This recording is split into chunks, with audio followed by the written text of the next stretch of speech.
Buongiorno, Mind, Brain and Behavior 1-2 students. I am coming to you today from Rome.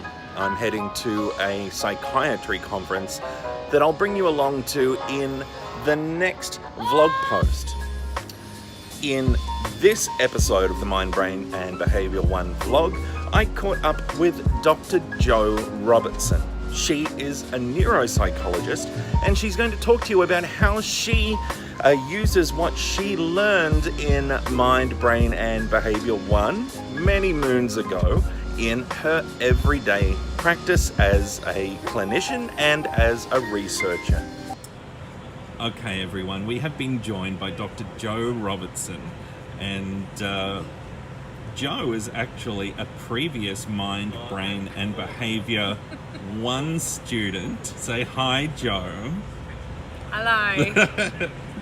So, Jo, you're a neuropsychologist, and Jason's just been lecturing to the Mind, Brain, Behavior 1 students about neuropsychology and neuroscience more broadly for the last 4 weeks. Mm-hmm.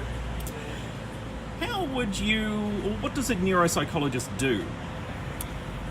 Okay, well, a neuropsychologist is a registered psychologist who has a speciality in their understanding of neurology or the brain and the central nervous system. So neuropsychologists work in a huge variety of roles, and generally they have in common that they work with people who have something wrong with their brain. So that might be in a developmental sense, they might work with children, it might be in an adult sense, they may work with people who have had strokes or had head injuries due to being in car accidents, or they may work with older people in things like diagnosing dementia and those kinds of disorders.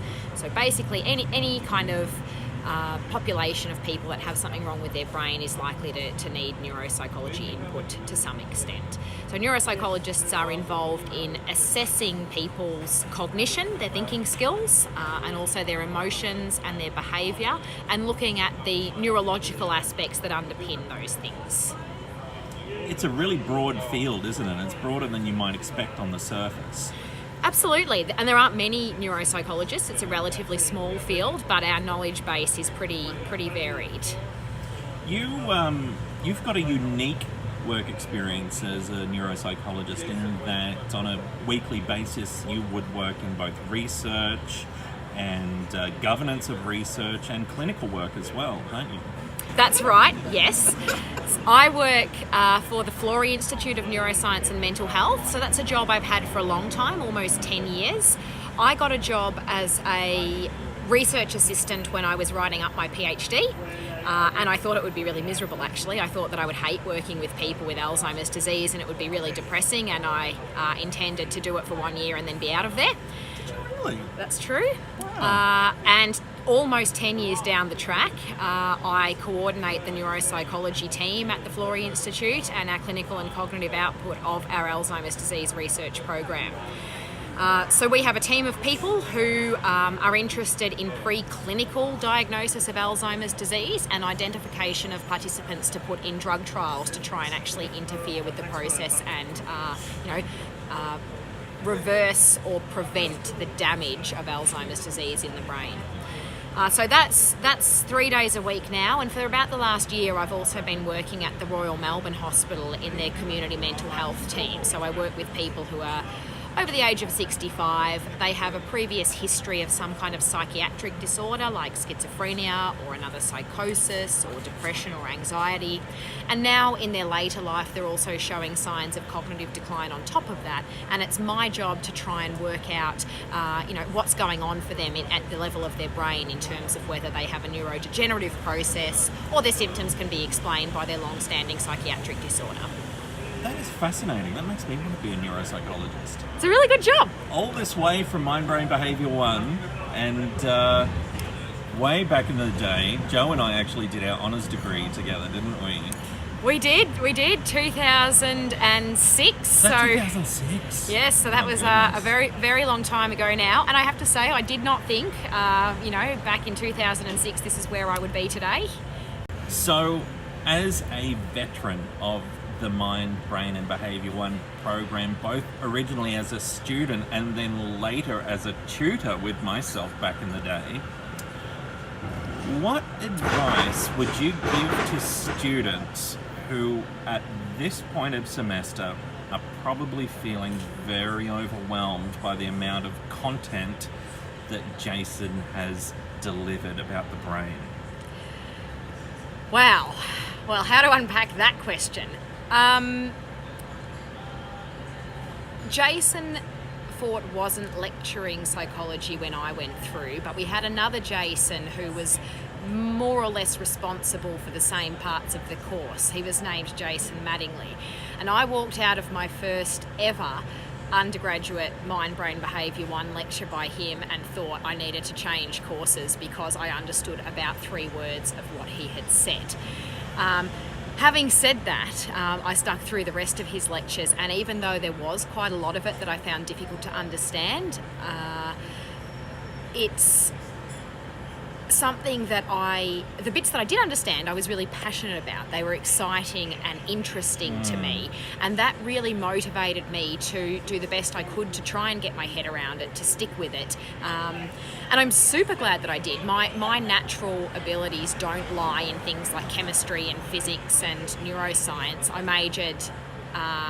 majored in psychology and criminology as part of an arts degree, and that was my kind of pathway to becoming a psychologist. So it's a little bit strange for people in my neuroscience field to hear that now, because but it turns out that I did stick with it and I could make sense of it. And so I think if you're feeling overwhelmed with the content, that you're certainly not alone, and there are people at the other end of the line who are working as neuropsychologists who felt just like you do now.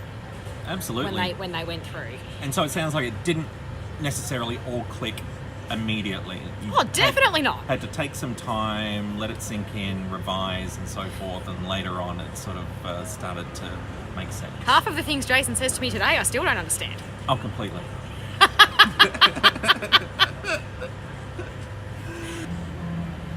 So I'll just ask you this last question for the first time. I've never asked you this before, but when you reflect on your knowledge and your skills that you acquired in your undergraduate degree and your major in psychology, including Mind, Brain, Behavior 1, do you actually apply those things and use those things at all in your work? Absolutely. I use the skills and knowledge that I gained from my undergraduate degree in psychology probably more than I do the things that I was trained in as part of my postgraduate degree, to be honest. And there's a couple of reasons for that. The first is that in a postgraduate degree, you're being trained in very specific material tailored to the professional line that you've chosen to go down, so in my case neuropsychology, and the field changes really, really quickly, so a whole lot of the information I learned as part of my degree is now obsolete, and it's my obligation as a registered psychologist to keep up with changes in the field through reading literature and research and updates to diagnostic criteria and things. The other reason is that in a postgraduate degree, the level of complexity of the information you're getting is so high that you can't possibly absorb all of it. So I find myself very frequently falling back on things, and using my broad understanding of psychological theory and practice that I gained in my undergraduate degree, including mind, brain and behaviour, to inform decisions and my conceptualisation of cases on a day-to-day basis. I use the information much more than I ever thought I would when I was sitting in the back row of a lecture theatre, having had too many glasses of wine the night before. So that is it for today's vlog. Thanks so much for watching. I'll check in with you next time from, probably Venice, en route to the conference, and I'm going to take you to the conference with me. You'll come along and see some of the presentations and how a psychiatry conference works. So my intention with that will be to demonstrate to you what sort of job opportunities I suppose are available if you pursue an academic career in psychology. Until next time, I'll see you, and ciao from Rome.